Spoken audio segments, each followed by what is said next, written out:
Hello friends, स्वागत है आपका उत्तराखंड ऑनलाइन एजुकेशन हब में। तो गाइस, पिछली वीडियो में जैसे कि आपको पता है हमने पढ़ा था स्वर के बारे में, वर्णमाला के बारे में। तो आज जो नेक्स्ट पार्ट है इसका, आज हम पढ़ेंगे व्यंजन के बारे में। ठीक हो गया।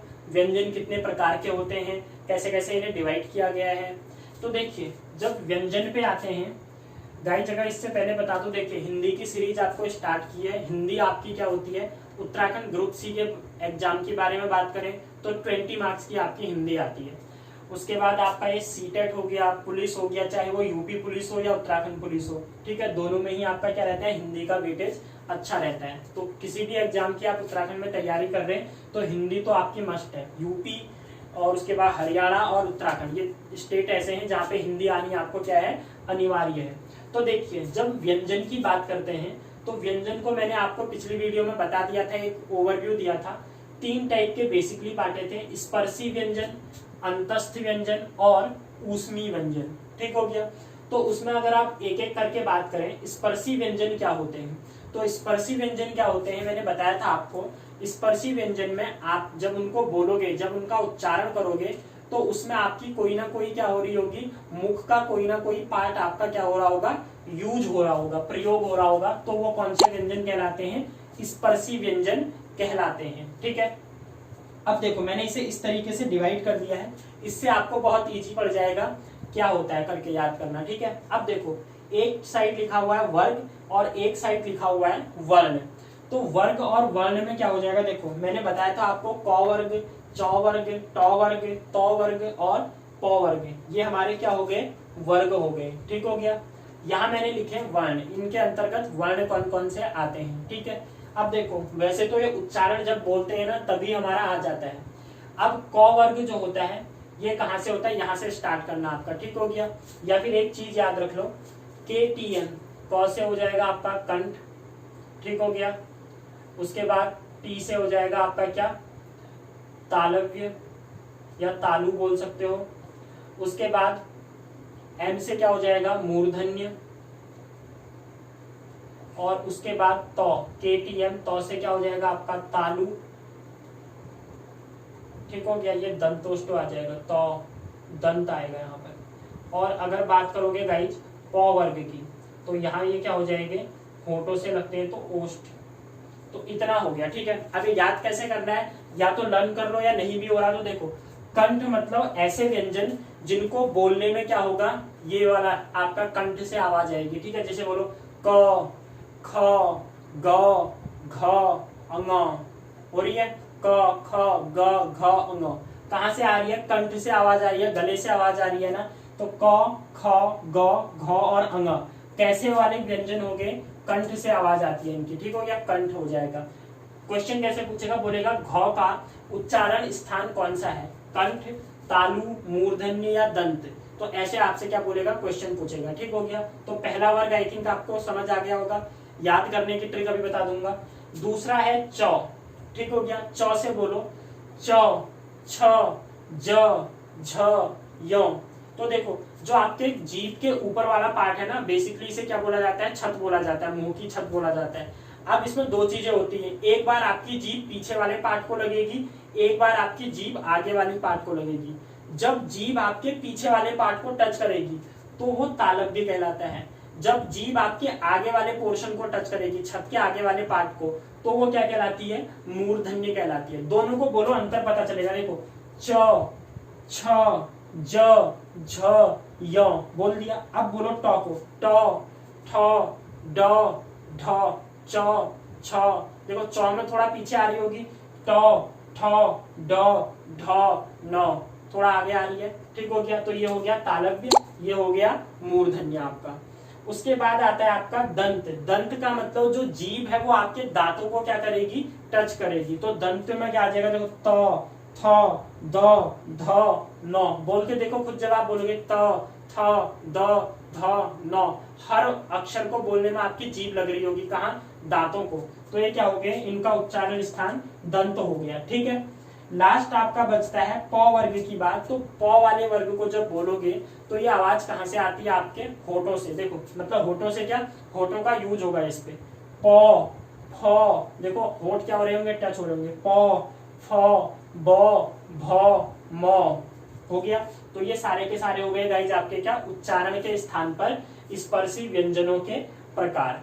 अब देखो याद करने के लिए मैंने फिर से बोला था लास्ट के दो में तो कोई दिक्कत होगी नहीं, क्योंकि जैसे ही बोलोगे ना त, थ, द, ध, न, तो दांतों को लगेगा तो दंत स्टार, प, फ, ब, भ, म, होठ लग रहे ना तो होठों वाला स्थान।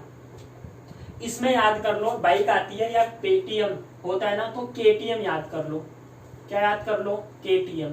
के से क्या हो जाएगा? कंठ। कहां से आवाज आएगी? कंठ से आवाज आएगी। टी से क्या हो जाएगा आपका? तालु हो जाएगा। ठीक हो गया। एम से क्या हो जाएगा? मूर्धन्य हो जाएगा। ये तो हो गई याद करने की बात। बट अगर याद नहीं भी करते हो ना, मैंने आपको बता दिया बेसिकली है कैसे करके, ये पूरा का पूरा पोर्शन होता कैसे है, तो यहाँ से भी देखोगे तो तब भी आपका क्या हो जाएगा? इजीली आ जाएगा आपको। अब इससे आगे बात करते हैं। देखो फिर क्या होते हैं आपके सघोष और अघोष भी यहीं से आपके डिवाइड हो जाएंगे। ठीक है, तो वो भी बता देता हूं। अब सघोष और अघोष में होता क्या है गाइज, देखो एक सुना होंगे आपने सघोष और दूसरे सुने होंगे अघोष व्यंजन। कौन कौन से गाइज? सघोष व्यंजन और अघोष व्यंजन। जब घोष का मतलब क्या होता है? घोष का मतलब होता है स्वर तंत्रियों का यूज। जब आप बोलोगे ना, वर्णों को बोलोगे, जो स्वर तंत्रियां हो रही हैं, अगर उनमें कंपन हो रहा है और दूसरे में क्या होगा? कंपन नहीं होगा। तो जो हमारे अघोष हैं इसमें क्या होता है? कंपन नहीं होता। जो अघोष व्यंजन है इनमें कंपन क्या होगा? नहीं होगा। अब कंपन कहाँ नहीं होगा? वोकल कॉर्ड में, जहां से आप बोलते हो ना, यहाँ पर अगर कंपन नहीं हो रहा है तो वो अघोष व्यंजन होंगे, और अगर कंपन हो रहा है तो वो क्या हो जाएंगे? सघोष व्यंजन हो जाएंगे। ठीक है, कंपन होगा तो सघोष, और अगर कंपन नहीं होगा तो क्या हो जाएगा गाइस? वो अघोष हो जाएगा। तो देखो ये जो पहले और दूसरे वर्ण हैं, ठीक है, हर आपके वर्ग के पहले और दूसरे वर्ण जो हैं ये कहलाते हैं अघोष व्यंजन। क्या कहलाते हैं गाइस? अघोष व्यंजन कहलाते हैं। फिर से बोल रहा हूँ, रिपीट कर रहा हूँ। देखो हर वर्ग के पहले और दूसरे जो होते हैं वो अघोष कहलाते हैं, और बाकी जो बचे हुए हैं तीसरा, चौथा और पांचवा, ये आपका क्या होता है? सघोष व्यंजन होते हैं। अब बोल के देखो, ये तो होगी बात। क, ख, या इसको बोलो च, छ, ट, ठ, त, थ, प, फ। कोई वोकल कॉर्ड में ज्यादा आपकी कंपन होगी नहीं। अब बोलो तीसरे, चौथे और पांचवे को। देखो ग, घ, अंग, ठीक है, ज, झ, य, क्या हो रहा है? कंपन हो रहा है ना आपका, वोकल कॉर्ड में थोड़ी सी कंपन हो रही होगी। तो ये हो गया इनको डिफरेंशिएट करने का। ठीक है, घोष का मतलब क्या हो गया? जो भी आपकी वोकल कॉर्ड होती है उसमें कंपन से दो टाइप से बांटा गया है घोष के अकॉर्डिंग, एक सघोष और दूसरा अघोष। जब वोकल कॉर्ड में आपकी कंपन होगी वो चीज क्या हो जाएगी? सघोष। नहीं होगी तो अघोष। सिंपल, ये आपको बनाना आ गया। पहला दूसरा का मतलब अघोष। मैं यहाँ पर लिख देता हूँ। देखो सघोष का, अघोष का मतलब क्या हो गया? हर वर्ग का पहला और दूसरा वर्ण। सघोष की बात करोगे तो सघोष में आपका क्या हो जाएगा? हर वर्ग का तीसरा, चौथा और पांचवा। ठीक हो गया? इतना है। आई थिंक इतने में तो कोई डाउट होगा नहीं। तो सघोष सघोष आपका क्लियर। पहला, दूसरा अघोष, ठीक हो गया। तीसरा, चौथा, पांचवा क्या हो जाएगा? सघोष। अब दूसरा ऐसे ही होता है अल्प प्राण और महाप्राण। यही सुना होगा ना आपने। क्या होता है? अल्प प्राण और महाप्राण। अब ये अल्प प्राण महाप्राण का अंतर क्या होता है गाइस? इनमें क्या, इसका क्या मतलब हुआ? अल्प प्राण मतलब जब आप बोलोगे ना तो कम आवाज, मतलब कम हवा निकलेगी। महाप्राण में जब आप बोलोगे मुंह से क्या होगी? हवा निकलेगी। तो देखो पहला क, ख, आप खुद दोनों को बोल के देखो। क बोलो, हाथ रखो आगे, तो कोई हवा नहीं आएगी। ख बोलोगे तो आगे से आपको क्या आएगी? एक हवा टाइप की आएगी। तो पहला जो होता है, ठीक है, पहला ये क्या हो जाता है? अल्प प्राण। दूसरा ये क्या हो जाता है? महाप्राण। अब ग को बोल के देखो, ग, घ, तो ग फिर से क्या हो जाएगा? अल्प प्राण, और आपका फिर घ क्या हो जाएगा? महाप्राण। घ को बोल के देखो, आप घ बोलोगे तो मुंह से क्या होगा? हवा निकलेगी। क, ख, ग, घ, अंगा बोलोगे फिर से आवाज नहीं, हवा नहीं निकलेगी। तो ये क्या हो जाएगा? अल्प प्राण। अब इसको भी याद करने का कुछ नहीं है, देखो अल्प से याद रखो, पहला अल्प प्राण में क्या हो जाएगा आपका, हर वर्ग का पहला, तीसरा और पांचवा जो है, पहला, तीसरा और पांचवा वर्ण क्या होता है आपका, अल्प प्राण होता है। इसके अपोजिट जो दूसरे और चौथे वर्ण होते हैं ये क्या होते हैं आपके, महाप्राण होते हैं। ठीक है, सिंपल होता है, कोई भी उठा के देख लो, देखो तो बोलो तो हवा नहीं आएगी, थ बोलोगे हवा आ जाएगी। ठीक है, तो हवा ना आए तो अल्प प्राण, मुंह से हवा आए बोलने में तो वो क्या हो जाएगा, महाप्राण। सबसे छोटा मैंने बता ही दिया। ये जो 5 वाली है ना, इसी से आपके देखो अभी तक जो मैंने बोला होगा 15 से 20 क्वेश्चन यहाँ से बन चुके होंगे। ठीक है, फिर से हो गया। अघोष सघोष पता चल गया होगा, अघोष जिसमें क्या हो आपकी क ख पहले और दूसरे, ठीक हो गया, तारकत्व मतलब यहाँ कंपन ना हो। सघोष तीसरा चौथा पांचवा सघोष हो जाएगा। अल्प प्राण महाप्राण सबसे इजी है, बोल के देख लेना जो भी है। ट ठ को देख लो, देखो ट ठ ठ में हवा आ रही है ना बाहर को, तो हवा आएगी तो वो महाप्राण। ध को बोलो, ढ ढ में फिर से हवा आ रही है तो क्या हो जाएगा, महाप्राण हो जाएगा। ठीक है, तो इतना हो गया बेसिकली हमारा ये। आई थिंक अब आपको कोई डाउट होगा नहीं। जो ये सघोष सघोष होता है, दंत वाला स्थान कौन सा होता है, मूर्धन्य वाला कौन सा स्थान होता है। ठीक है, तो इतने की आप स्क्रीनशॉट ले लीजिए, उसके बाद जो बचे हुए वो करते हैं गाइज, और साथ में वीडियो को शेयर कर दीजिए और चैनल को सब्सक्राइब। तो गाइज अगर नेक्स्ट बात करें तो देखिए दूसरा टाइप होता है आपका अंतस्थ व्यंजन का। ठीक हो गया, क्या हो गया, अंतस्थ व्यंजन। ये क्या होते हैं, 4 होते हैं, य र ल और व। अंतस्थ व्यंजन 4, य र ल और व। इनमें भी अलग अलग से देखें, अगर देखो सबसे पहले उच्चारण स्थान की अगर बात करोगे ना, तो ये सघोष होते हैं और अल्प प्राण होते हैं।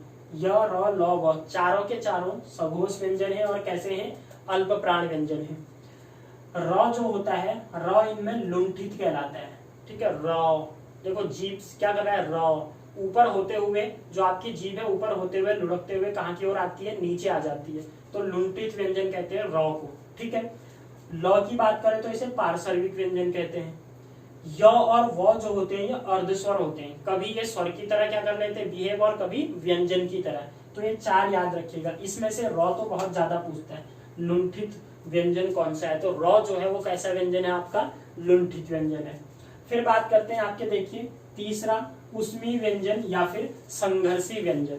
अब ऊष्मी व्यंजन क्या होते हैं, ऐसे व्यंजन मैंने बताया था जिनमें ऊष्मा लगे, आपको बोलने में क्या है, जीभ आपकी क्या करे, श की आवाज आए, हवा क्या हो जाए, हवा बाहर की ओर आती है, तो हवा बाहर की ओर आएगी तो व्यंजन कौन से होंगे, मैंने अभी पढ़ाया था महाप्राण। तो एक तो यहाँ से इनका क्या बन जाएगा, देखो महाप्राण हो जाएंगे सारे के सारे। ठीक हो गया। अब जो अघोष और सघोष में मैंने क्या बताया था, स श श ये क्या होंगे, अघोष होंगे। ठीक हो गया, यहाँ पर कोई भी कंपन आपका नहीं होगा, बट ह जब बोलोगे, ह यहाँ कंपन होगा वोकल कॉर्ड में, तो ये क्या होता है आपका, सघोष होता है।